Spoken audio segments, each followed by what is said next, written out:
Welcome to Queen Mate Channel. Aku bukan penggoda episode 7. Tok tok tok. Terdengar suara ketukan di pintu. Revan dan Kevin tengah bermain di ruang tamu. Keduanya sibuk bermain mobil-mobilan yang baru saja dibelikan oleh sang ibu. Mendengar suara ketukan di pintu, tentu saja si abang dengan sigap bangkit untuk membukakan pintu. Saat pintu terbuka, nampaklah dua lelaki tampan yang berdiri menjulang di hadapannya. "Cari siapa, Om?" tanya Revan. Edward dan Rico saling pandang. Rico memberikan kode dari tatapan matanya jika anak lelaki yang saat ini berdiri di hadapan mereka adalah anak Julia. Edward berjongkok menyamaratakan tingginya dengan Revan. "Halo boy, mama kamu ada?" tanya Edward, lembut dan ramah. Rico yang berdiri di sebelahnya saja sampai kaget. Dia tidak pernah mendengar suara lembut majikannya itu, tapi saat ini dia mendengar dengan sangat jelas. "Mama di dalam. Om ini om yang akan jadi papanya abang dan adik ya?" tanya Revan dengan wajah berbinar senang. Edward kaget, namun tak hayal ia pun ikut tersenyum, melihat keantusiasan Revan. "Iya, betul, boy. Boleh om masuk?" Pak Edward?"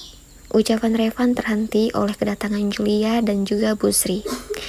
Edward berdiri dan langsung meraih tangan Bu Sri, menyalaminya dengan sopan. "Saya Edward, Bu, dan ini asisten saya Rico," ucapnya, memperkenalkan diri, tak lupa memperkenalkan Rico sekaligus. "Saya Sri, ibunya Julia. Ayo masuk nak Edward dan nak Rico," persilakan Bu Sri dengan sangat amat ramah. Mereka pun masuk bersama dan berkumpul di ruang tamu. Revan dan Kevin berpindah tempat bermain, keduanya pergi masuk ke dalam kamar. Hingga saat ini hanya menyisakan orang-orang dewasa saja di ruang tamu. Pembicaraan pun sudah dimulai sedari tadi.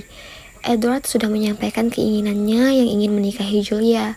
Sebenarnya dia tidak ada niat untuk datang, tapi tadi malam Julia mengirim pesan padanya untuk datang dan meyakinkan ibunya. Dan alhasil di sini dia dan Rico berada. Apa Naed sudah sangat yakin sama keputusan Edward? "Yakin, Bu. Keadaan kami seperti ini, dan anak ibu ini bukan lagi gadis, tapi dia janda 2 anak. Itu tadi anak-anaknya. Apa kamu terima itu?" tanya Bu Sri lagi. "Saya sudah tahu semua tentang Julia, Bu, dan saya tidak masalah dengan hal itu. Saya juga akan menyayangi Revan dan Kevin seperti anak saya sendiri." Ucapan Edward membuat hati Julia menghangat, namun dengan cepat ia menyadarkan dirinya jika semua yang diucapkan oleh Edward pasti hanyalah kepura-puraan saja. "Baiklah, kalau memang kamu sudah yakin, ibu sebagai orang tua hanya bisa merestui dan mendoakan yang terbaik buat kalian." Edward tersenyum, lalu memberikan kode pada Rico untuk mengambil bawaan yang mereka bawa tadi. Rico pun bangkit dari duduknya dan permisi sebentar. "Adik, sini, ini om yang akan menjadi papa kita." Tiba-tiba saja Revano datang sembari menarik tangan sang adik. Julia dan Bu Sri sampai tercengang melihatnya. Papa?" racau Kevano tersenyum sumringah, menatap Edward yang merentangkan tangannya. Kedua bocah itu masuk ke dalam pelukan Edward yang sontak membuat Julia dan Bu Sri terpelongo. "Om, punya sesuatu loh buat abang sama adik," ucap Edward yang semakin menambah kegirangan dua bocah lelaki itu. "Apa itu, Om?" tanya Revano. "Sebentar ya, tunggu Om Rico ambil." Dan tak lama masuklah Rico membawa 2 kotak besar dengan susah payah, lalu meletakkannya di hadapan Revan Kevin. "Coba dibuka," suruh Edward lembut pada 2 bocah lelaki itu. "Boleh dibuka, Om?" tanya Revan. "Iya boy, 1 buat abang dan 1 buat adik," beritahu Edward. "Ayo dibuka dong, Om Rico sudah capek-capek loh bawa ini, masa dianggurin aja?" celetuk Rico mempersilahkan keduanya. Revan menoleh ke arah sang mama. Setelah mendapat anggukan kecil dari sang mama, barulah ia berani maju dan membuka kotak. Begitupun dengan Kevin. Keduanya masing-masing membuka kotak di hadapan mereka. Wah, Banyak sekali mainannya, kagum Revan saat sudah membuka kotak miliknya. Ini buat abang, Om, tanyanya dengan mata berbinar. Iya, buat abang. Ye, makasih Om. Sama-sama, Edward mendekat ke arah Kevin yang kesulitan membuka kotak miliknya. Edward pun membantu membuka kotaknya dan tidak disangka Kevin langsung memeluk Edward saking senangnya. Yeay, terima kasih Om. Edward benar-benar senang. Mainan yang ia berikan disambut gembira dan bahagia oleh dua bocah lagi itu. Sama-sama Son, jawab Edward membalas pelukan Kevin. Julia yang melihat tak dapat menahan air mata harunya. Dia tahu sekali bagaimana perasaan kedua anaknya itu. Pasti saat ini keduanya merasa bahagia. Maafin mama nak, batinnya.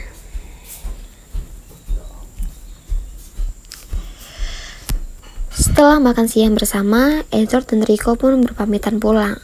Tak lupa pula, Edward memberikan pakaian yang telah ia siapkan untuk Julia kenakan malam ini, karena ia akan membawa Julia ke kediaman orang tuanya. Sekarang ibu sudah yakin, Jul.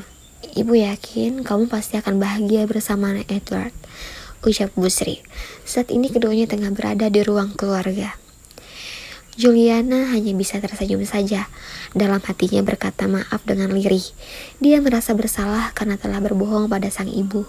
Tapi tentu dia tidak akan melewatkan kesempatan ini. Kapan lagi dia bisa pindah dari kampung julid itu? Dan kapan lagi semua hutang bapaknya dapat dilunasi? Serta kapan lagi dia bisa memiliki rumah serta kendaraan sendiri? Bagi Julia, tawaran dari Edward benar-benar kesempatan emas baginya yang tidak mungkin ia lewatkan begitu saja. Hari telah berubah warna. Julia tengah bersiap-siap saat ini. Nanti jam 7 Edward akan datang menjemputnya. Julia menatap pantulan dirinya di depan cermin. Baju mahal memang beda, gumamnya. Tentu saja pakaian yang diberikan oleh Edward bukanlah pakaian yang biasa Julia beli di pasar pekan.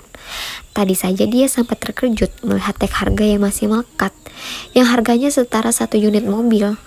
Masalahnya bukan hanya dress yang saat ini ia pakai, tapi tas sampai sepatunya pun juga sama-sama mahal dan bermerek. Tok tok tok, suara pintu diketuk. Julia yakin itu pasti Edward. Dia pun segera keluar kamar dan membukakan pintu. Mata Edward tak bisa berkedip saat melihat Julia yang terlihat elegan malam ini. Kecantikan wanita itu benar-benar terpancar. Julia sendiri merasakan hal yang sama. Entahlah. Kalau menurut Julia sih, pasti semua karena pakaian yang ia kenakan adalah pakaian mahal. Makanya auranya sedikit berbeda dari biasa. Di dalam mobil mewah yang dikemudi oleh Rico, Juliana hanya bisa diam sembari mengatur nafasnya. Jujur saja, dia saat ini sangat gugup. Bahkan jantungnya sedari tadi tak bisa berhenti berdetak cepat saking deg-degannya dia. Edward menoleh sebentar ke arah Julia. Sudut bibir lelaki itu naik ke atas. Dia bukan tidak tahu jika saat ini Julia sedang gusar, bahkan duduknya saja tidak tenang. Tidak perlu gugup seperti itu. Keluarga saya tidak akan memakan kamu, ucap Edward. Juliana meringis sembari menggaruk tengkuknya yang tak gatal. Maaf Pak, jangan panggil saya dengan sebutan Pak di hadapan keluarga saya, potong Edward. Lalu saya harus panggil Bapak apa? Tanya Julia lagi. Apapun itu asal jangan Pak. Saya tidak ingin keluarga saya curiga, dan satu hal lagi, kita harus bersikap saling mencintai di depan mereka. Julia menelan ludahnya susah payah. Dia bukan seorang aktris, apa bisa dia berakting seperti itu? Tapi apapun itu akan ia usahakan demi terbebas dari kehidupan kelamnya. Tak terasa mobil mewah Edward memasuki perkarangan rumah keluarga Stewart yang sangat amat luas. Kalau bagi Julia sih, halamannya saja sudah setara satu kampung. Semakin dekat jarak mobil dengan rumah, semakin pula jantung Julia berdetak tak karuan. Entah sudah keberapa kalinya ia menghembuskan nafas kasar. Ayo turun, ajak Edward yang diangguki kepala oleh Julia.